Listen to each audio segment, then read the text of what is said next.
Emma, and Emma is a 9 turning 10-year-old Australian Shepherd who's retired from sports because she has 2 bad knees that are getting much better. Emma is by far my biggest shedder. She has a lot of coat, and being an older dog, she naturally has a lot more coat. Her shedding is in half. Literally, she sheds half as much as she was shedding before I was feeding home cooked with Hilary's recipes. I'm amazed. And when you live in a little house with 3 dogs, that's a big thing because you spend a lot of your time vacuuming. And this is Quizzer. And Quizzer's a 2-year-old rescue border collie, just turned 2. I've never had a dog who's not eaten everything that you put in front of them.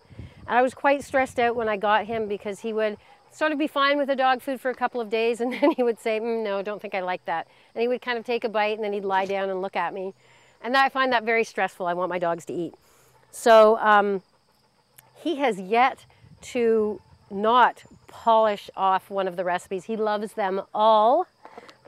He actually, when I'm feeding now, he gets fed in his crate, and he runs to his crate, lies down, and whines and barks until I feed them, which he never did before. He's just not ever been that interested in food, and he is now very interested. And this is Newman. Come here, Newman. Yes, good boy. Come here. Oh, come here. This is Newman.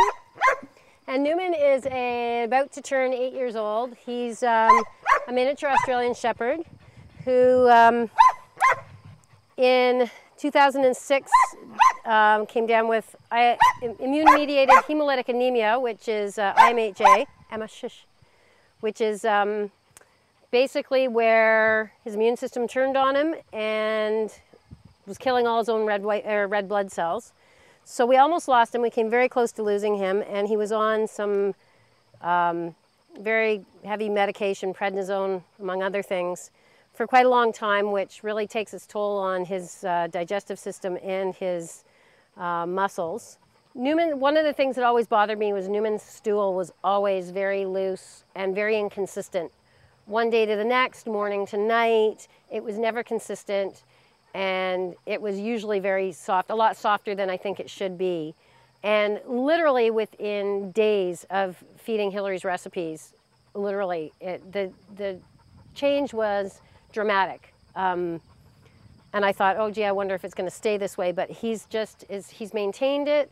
We went to nationals, we went to the Canadian Nationals in agility, and usually in a competition situation where his adrenaline is high and he's running a lot and there's heat and there's everything going on.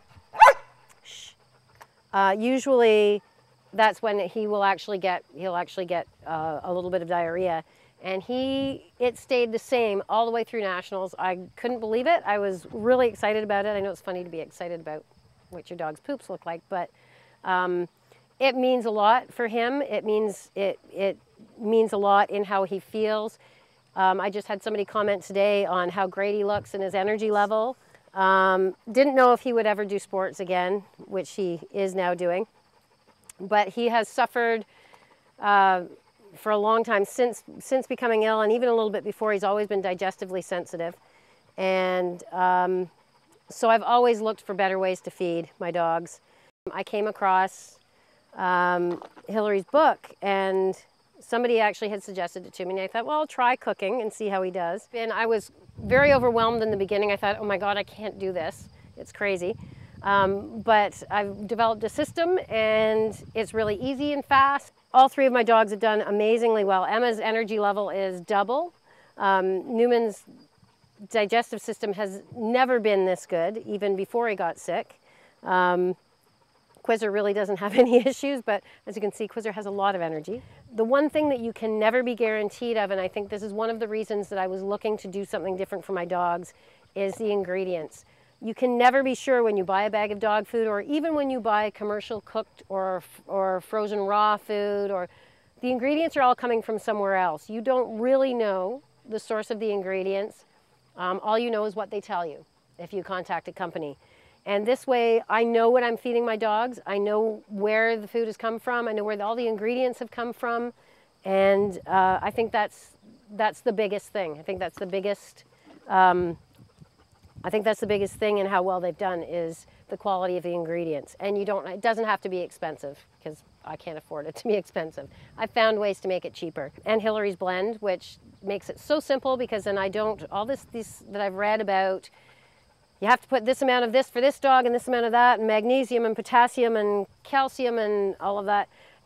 Hilary's blend makes it totally easy. I don't have to even think about it. She tells me, every recipe tells me exactly how much to put in. So I know that every recipe, every time I feed my dogs, is complete, it's balanced, and they're quality ingredients that I've sourced out myself. It couldn't be any better. So we've tried everything. We've tried liver recipes and chicken recipes and liver and chicken recipes, and they love the sardine recipes and beef. Somebody actually told me, don't feed your dogs beef, they won't do well on it. My dogs do incredibly well on the beef recipes. Hilary had suggested that I sort of watch Newman when I started reintroducing recipes with a lot of veggies and fruits in them, and he's done incredibly well. I can't even imagine not cooking for my dogs now. And there's enough recipes that they get variety for the rest of their lives. They love it. They love it. They absolutely love it. There's never one speck left over at the end of any meal. It's all gone in seconds, with no adverse effects like, burping or gas or anything like that. They've been great. I don't think there's a better way to feed your dogs.